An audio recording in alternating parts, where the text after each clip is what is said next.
The rest is confetti. Hello, and welcome back to the monologue. Yay! Hi, everybody. Welcome back. Here at the monologue, we take a thematic deep dive into the works of Mike Flanagan, exploring recurring motifs, creative processes, and collaborations in the Flaniverse. And of course, the monologue. My name is Cecilia. I'm joined by my co-hosts, Riley and Kelsey. Say hello. Hi, everybody. Hello. Welcome back. Back at Today, it again. Today we've got a full monologue episode for you, and we're going to be talking specifically just about a monologue. So we're going to be breaking down Nell's monologue from The Haunting of Hill House, the Confetti monologue. So, spoilers if you have not seen The Haunting of Hill House. We're going to just... Every episode is pretty much a full spoiler episode, but I feel like we should start saying that there are spoilers. Yeah. Just Although, in case it is your first episode. Spoilers, spoilers, spoilers. Yeah, but also the Haunting of Hill House has been out since 2018. So Exactly, I would say if you have not watched it at this point, you need to just pause this podcast and go watch it, because Yeah, you need to It's been see out it. since 1959. Pick up a book, dummy. also, this is probably Mike Flanagan's most popular work, so I feel like if you're listening to a Mike Flanagan podcast, this is probably out of everything his piece of media that you have seen. And it's definitely the ones that, like, your random relative who always watches what's trending on Netflix has seen. So, yeah, I think this is definitely his most overall popular, well-liked, most accessible work as well. So I think it's a good place to start with our, we're finally out of our little soft launch, and now we're talking about the monologues, like we promised we would. Yeah. For those of you who haven't seen The Haunting of Hill House, the TV show is on Netflix. It's based on Shirley Jackson's book, The Haunting of Hill House. It's an adaptation. I mean, it is Family- significantly different than the book. So if you're a Yeah, Shirley Jackson person thinking like, well, I haven't seen the show, but I've read the novel, like you're gonna need to see the show because it's substantially different. Yeah.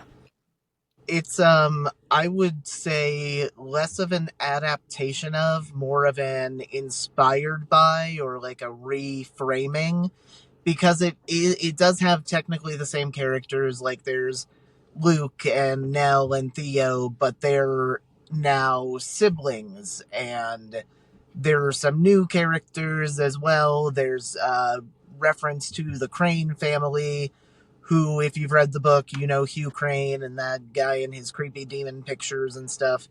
So it's more of a, I don't want to say fan fiction, but it almost feels like it has the like kind of same tropes and stuff that a fan fiction would have. It's of like, oh, this character has this name and it's a nod to, you know?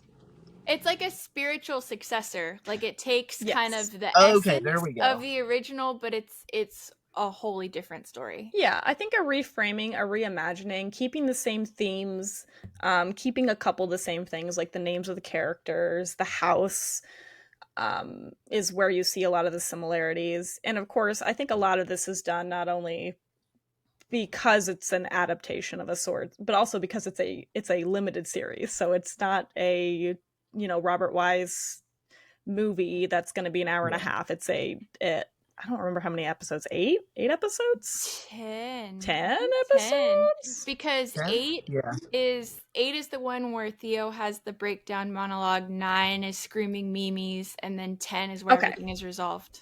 Yeah, so all right, that's a quick get your feet wet into Haunting of Hill House if somehow you have not seen it. But if you haven't seen it, stop what you're doing and go watch it, because you're gonna like it, I promise. Yeah, it's really, really good. So the monologue, yeah, go ahead.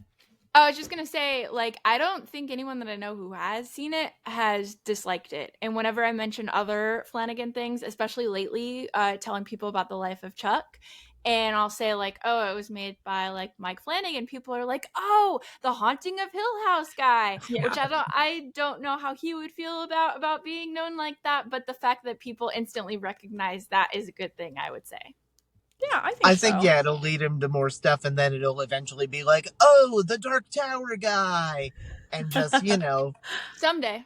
Someday. Oh my someday gosh. soon.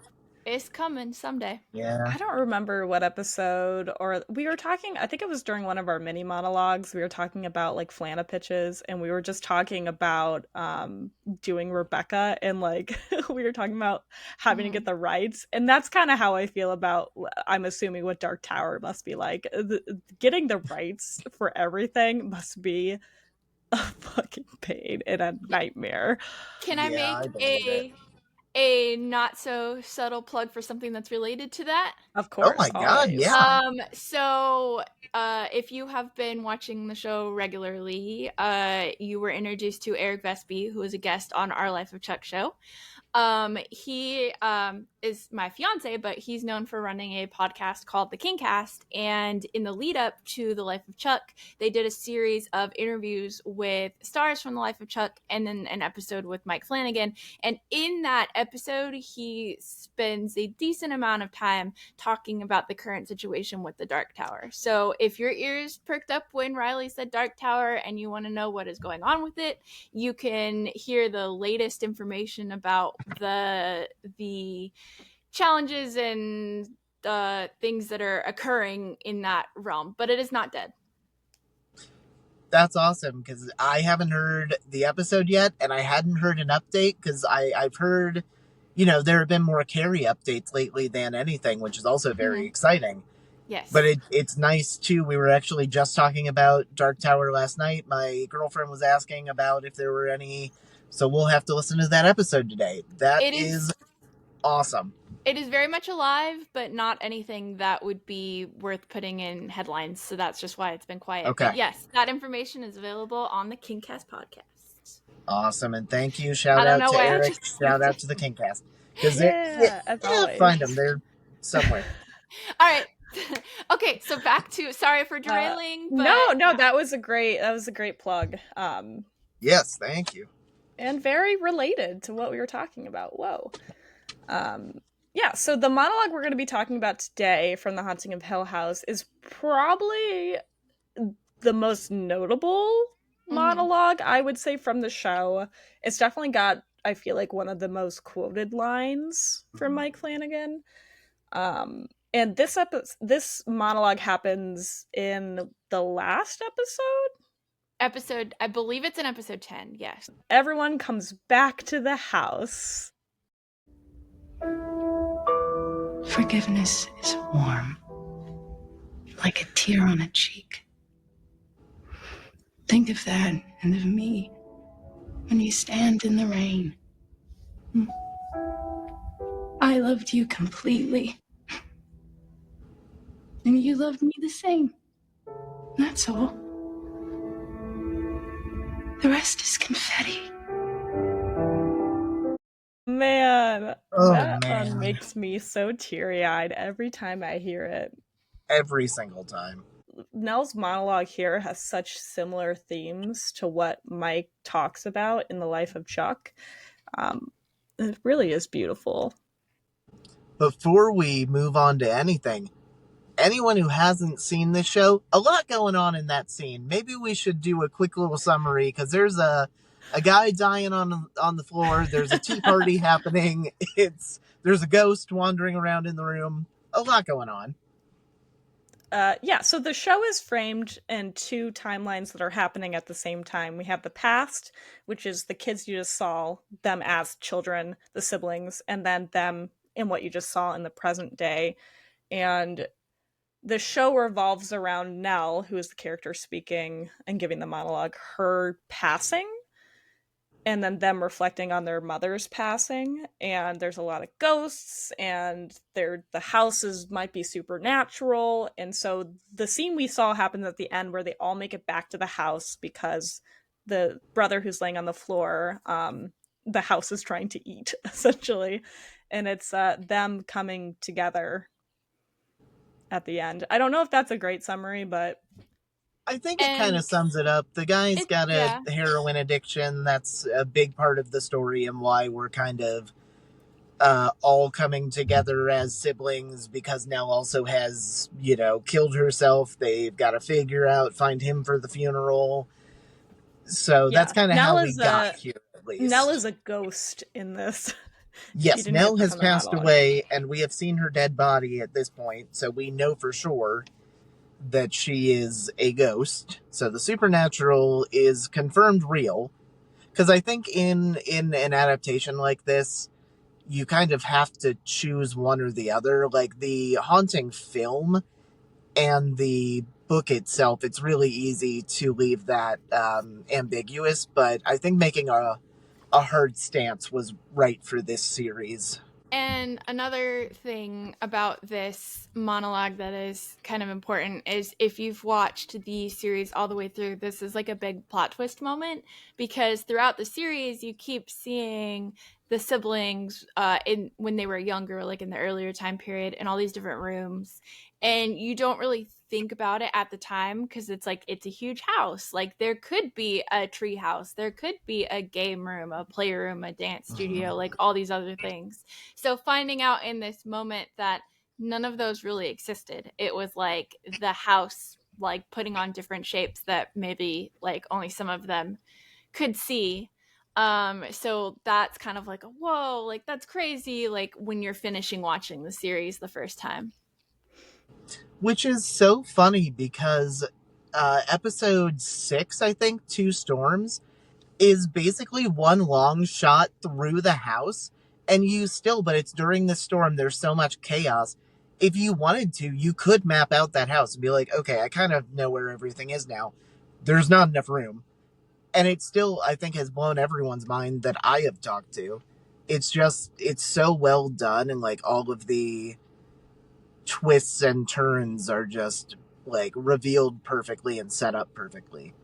Well, because even in Two Storms, we really only see like one. You go up the stairs and like to the right. So feasibly, Mhm. all those other rooms could exist like to the left. I guess that So, is true. Yeah. I think the thing about this monologue too is it really just summarizes all of the themes of the show very well, like the theme of time, of death, of memory. I mean, the whole theme of like what confetti represents, mhm. I think is also why people remember it so well. It's also just really beautifully performed by Victoria Pedretti. Shout out. She is fantastic in this. Which I mean, I'd heard this before, but her performance is part of the reason why the rest is confetti as a line stayed in there. When I went back to kind of look up the monologue and refresh my memory today, I came across a like Tumblr blog that Mike Flanagan wrote years ago at this point, where someone had Oh, kind of asked him about that monologue, and so he goes really in depth about the process of filming and like the whole. So before the clip that we showed you, Nell comes in and she's saying pieces of that monologue, but they're out of order and they don't really make sense. And he says in there that like that was kind of inspired by, so anytime you film something, you don't necessarily film in order. But because this was his first TV show, there were a lot of different production companies, I believe, that were working together on this one. And so there was a lot more of revisiting certain scenes or certain sets than there normally would be. And so he said when he was writing this monologue, he kind of felt like he was in an existence where time was not linear, and so Hmm. that's where that came from. And then also the confetti line, I'd heard before that like he wasn't sure if it would seem a little too cutesy to keep in, but the way that Victoria Pedretti acted it, that's why they decided to keep it. But something I learned today is that so he had also considered say having her like talk more about, which I this is in the monologue a little bit listening to it, about how our moments kind of fall around us like rain, but he thought that was like too small and too uniform.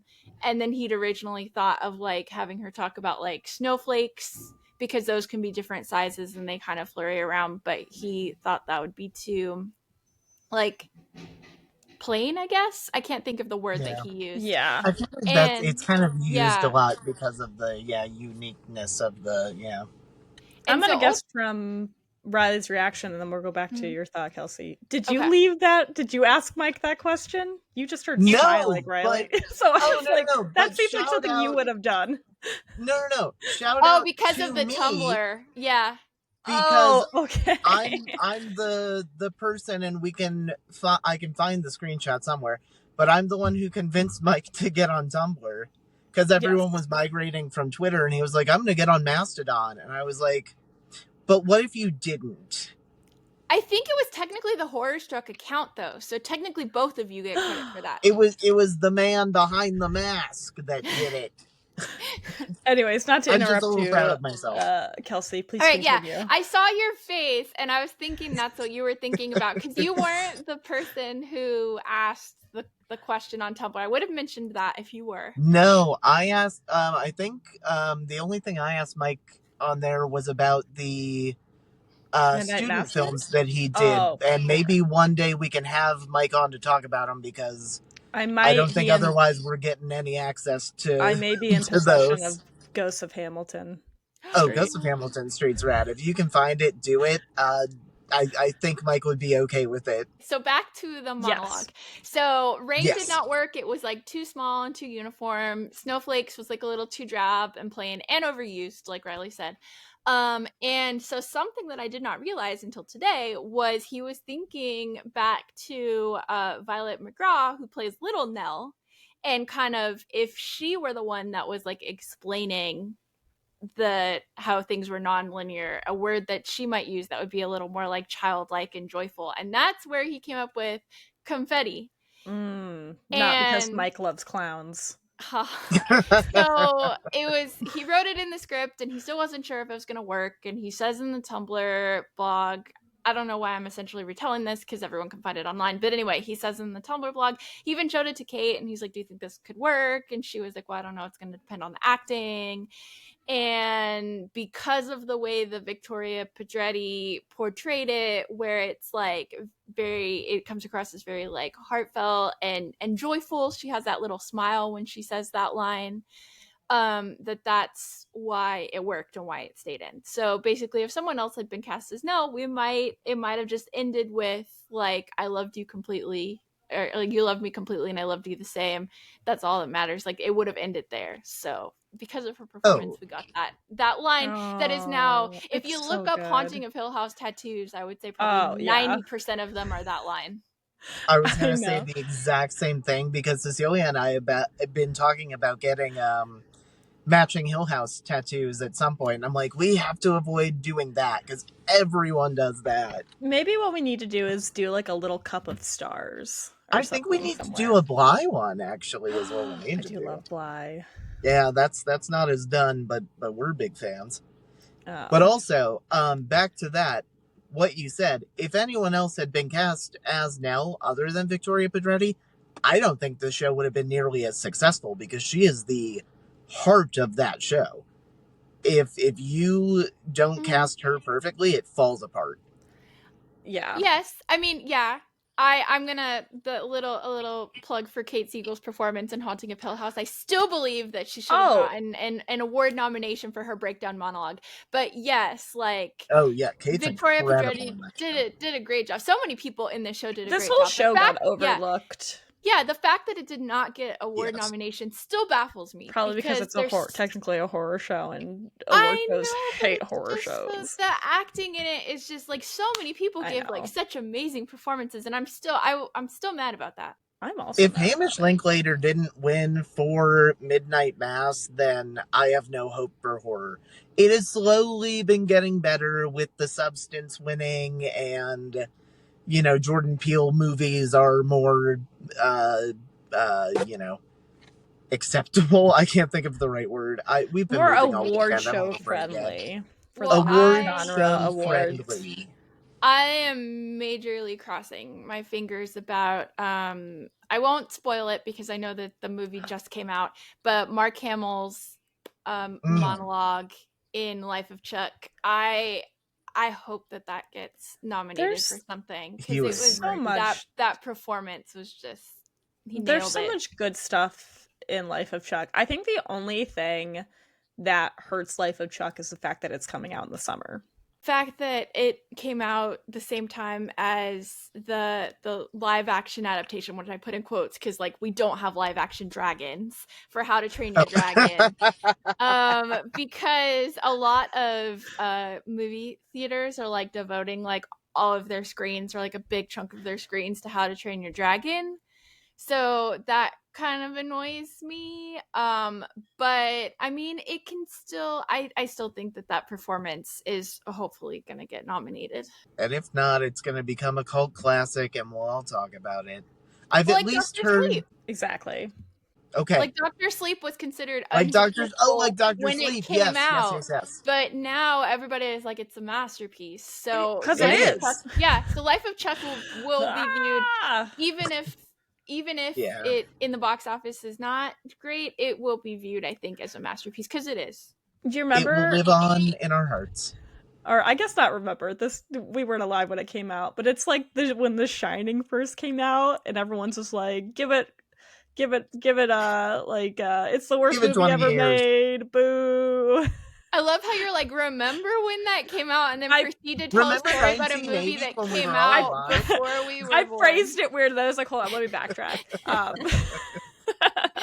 Yeah, we remember because. But I heard about that on the KingCast. They were talking about it. Mm-hmm. Shout out to the KingCast again. Everything comes back to the KingCast. Shall we go and talk a little bit more about Confetti? Yes. I want to talk about, because we just said something about time and it being non-linear. And I feel like that's also a very big part of this monologue. It has kind of got that concept of like time is a flat circle. Mm-hmm. Well, especially with the way that it's like paced with because you do get those little sprinkles of confetti, or because Nell starts saying something about like, no, the stomach, and you're like, what the fuck is this lady talking about? And then when it finally comes together and they're responding, it's like they've gone through this motion before, so it might not necessarily be the first time that Nell is having this conversation. Like, I don't know. I find that very interesting. My girlfriend and I have been talking about just what we think about time, and about like, eventually if the earth ends, is there going to be another big bang and it all repeats itself? And it almost felt kind of like that. Yeah, that is interesting. I think this monologue is relating time to memory. Mm-hmm. And like when you remember something, your memories are not in order. They're kind of scattered like confetti. And I think it kind of fits in as well, because like in the end, it reminds me a lot of when I'm contemplating, like, is it worth stressing myself out over this one thing? Like, do I go do a fun thing, or do I stay in because I'm tired? And like sometimes you do because you needed to recharge.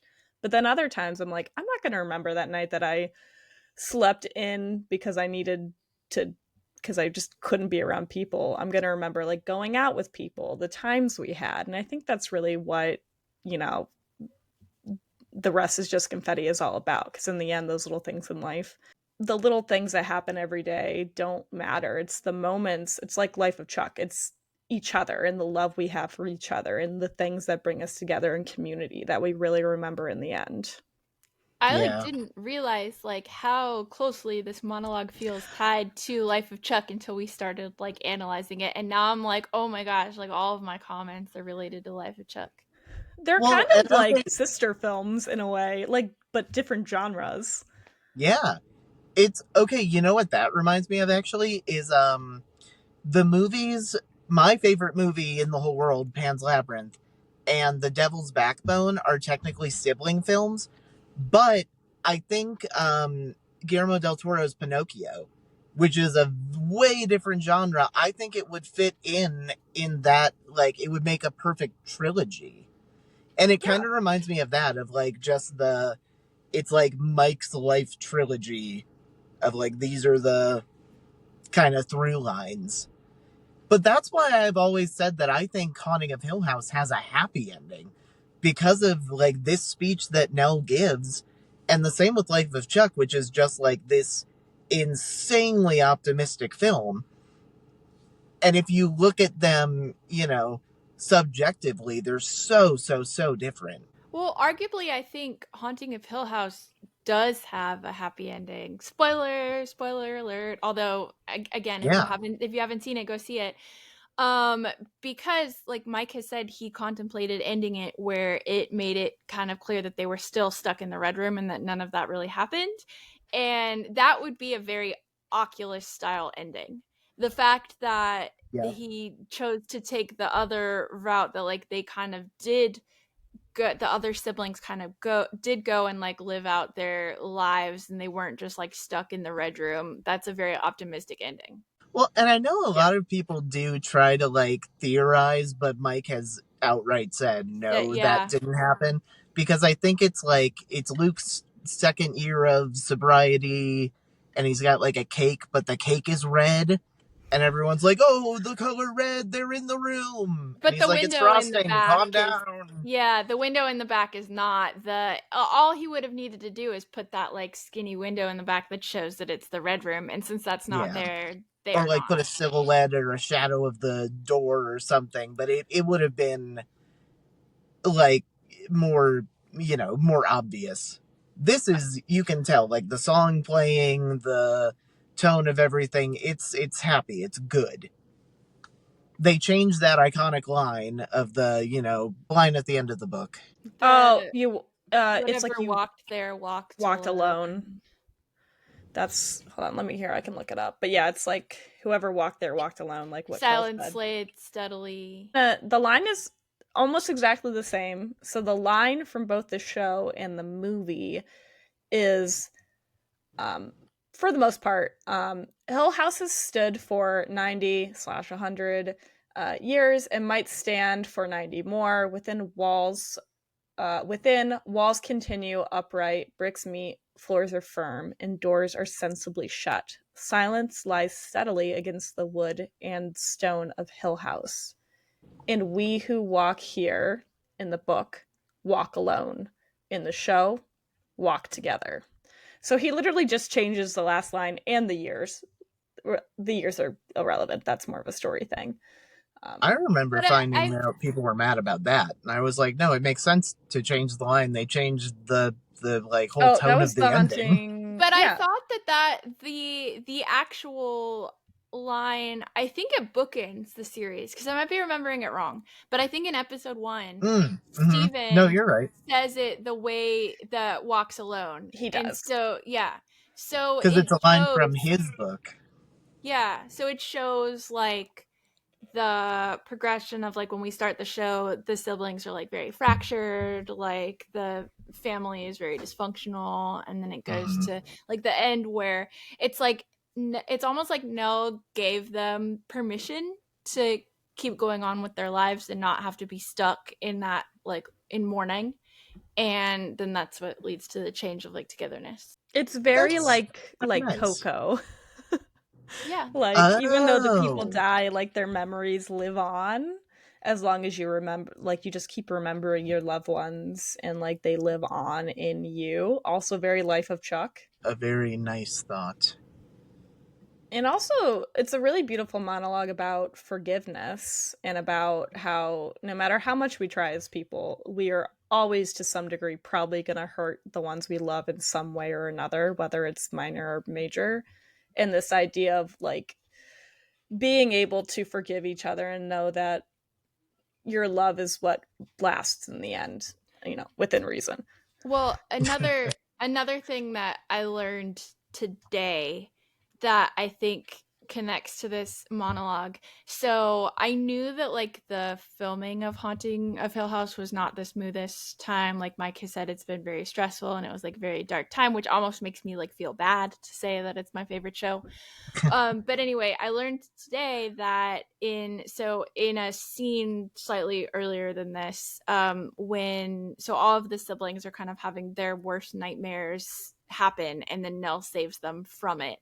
And in Steven's, his kind of worst nightmare, his like wife or ex-wife or partner in the show is kind of like attacking like him as a writer, and is kind of like talking about how he's not a good writer and stuff like that. And apparently like Mike wrote that because those were things that he was thinking about his own writing. And so then this comes later, so it's almost like he's forgiving himself for all of the like beating himself up and all of the like kind of like torture and like depression and whatever. I hope I'm not putting words in his mouth that he was feeling throughout the filming of the show.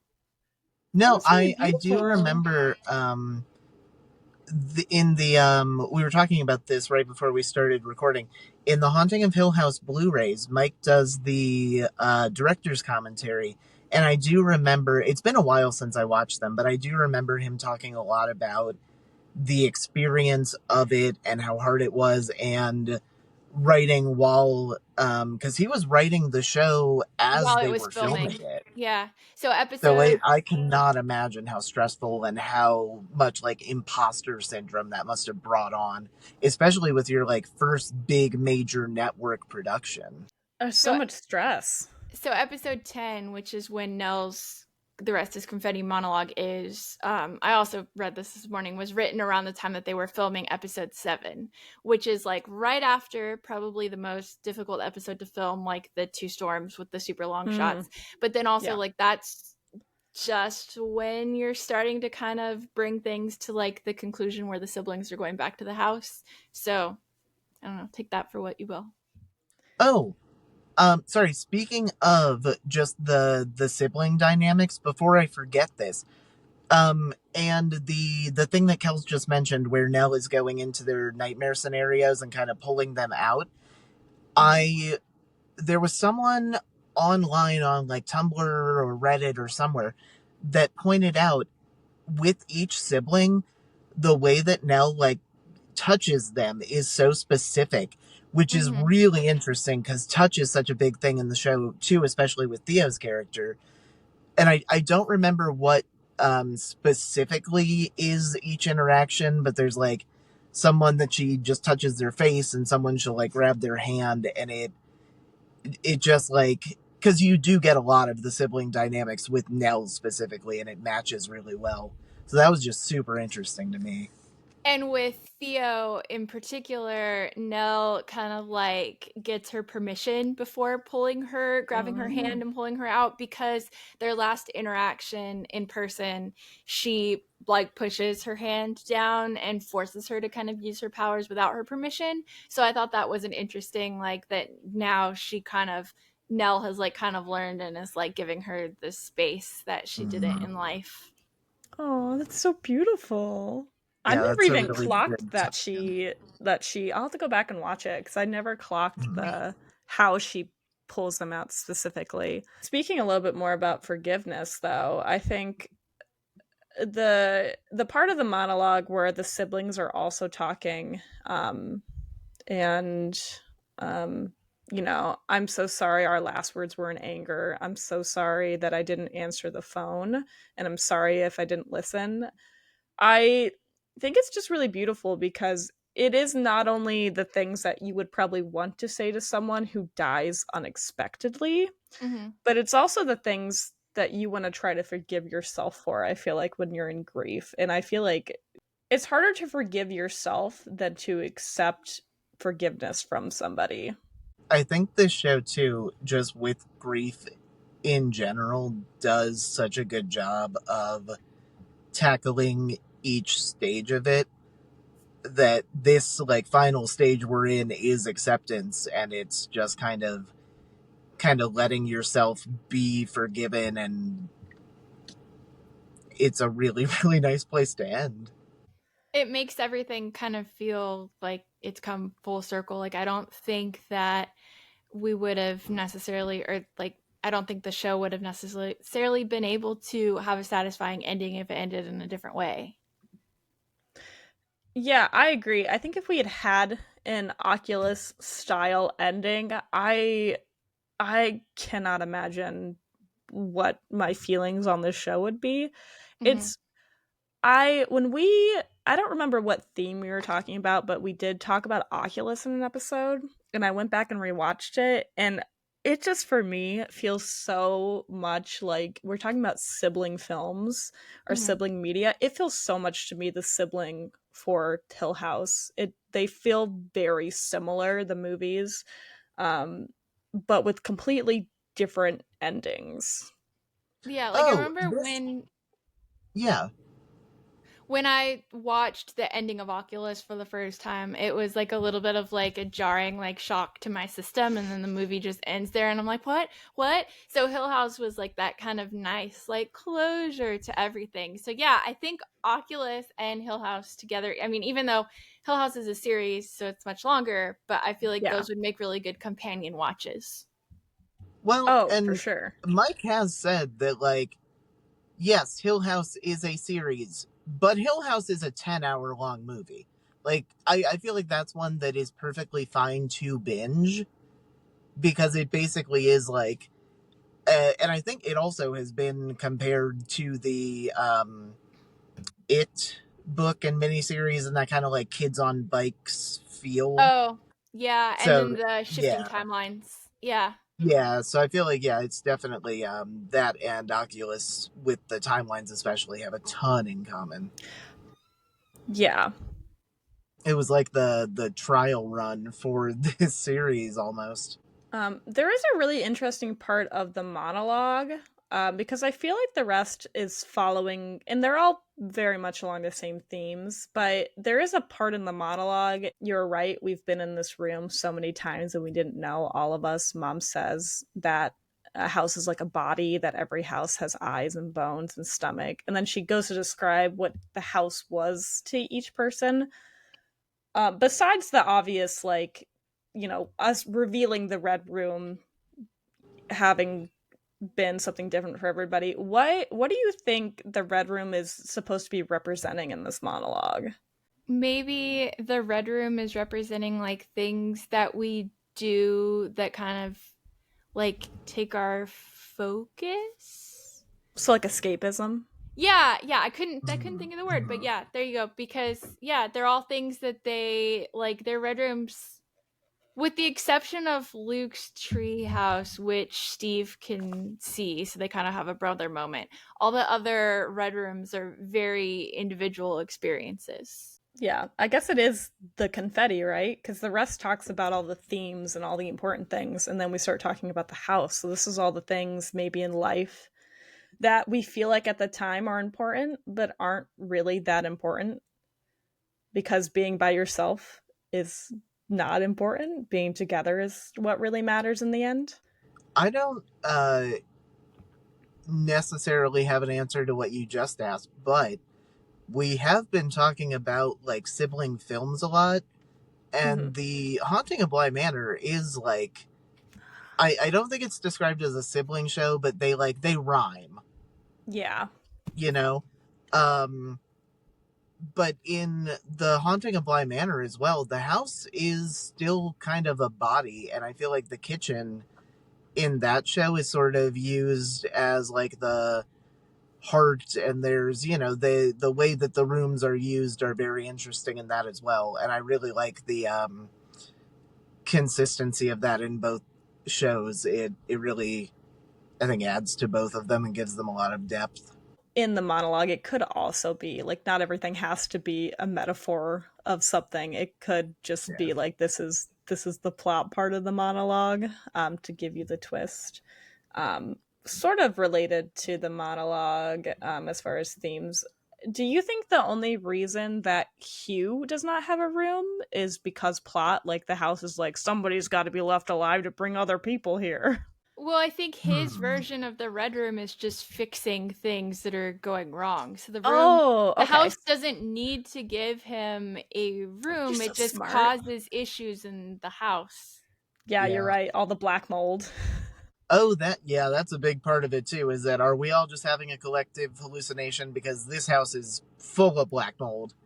Which, we've answered. No, it's supernatural. No, But yeah. that is a big like red herring in the journey of figuring out what happened, and like if Hugh had something to do with these murders or if it was a ghost. If the red room is the stomach of the house, what do we think the heart of the house is?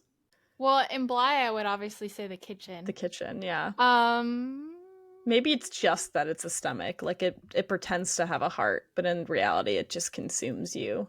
Well, that like foyer area, like where the chandelier falls into storms, like I feel like we see them. We flash back to a lot of times with multiple siblings there. I did like the analogy of forgiveness is warm, like a tear on a cheek.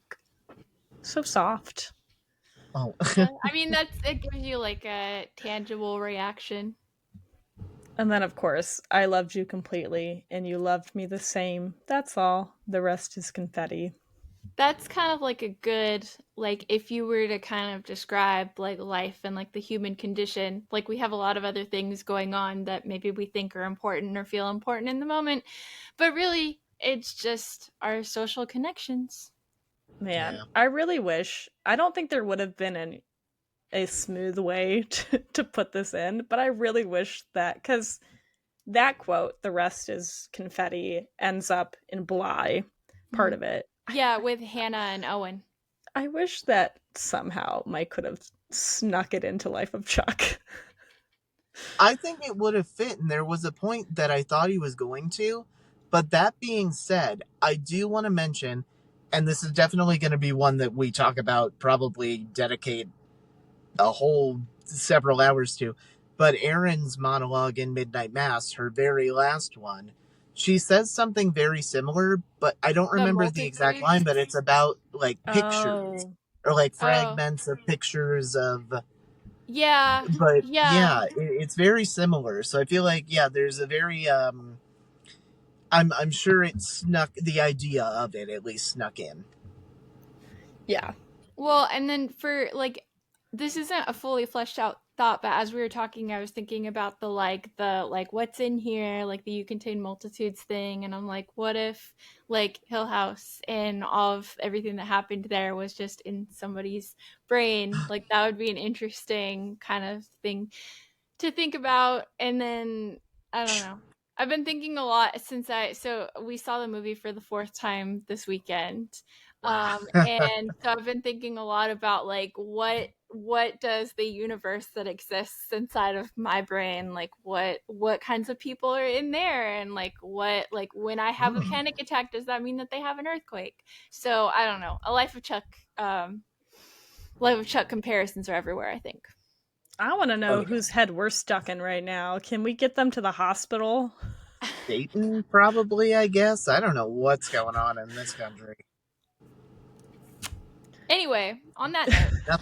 On Anyway, that note, the rest is just confetti. the rest is confetti. And that's that's the whole thesis of the show is, you know, you loved me, I loved you the same, all that jazz. And in the end, we're just going to remember that feeling. And that's all we got. Yeah. I Thank you, love you guys. everyone, Until for next being here. time. Yeah. Bye. Bye. Bye.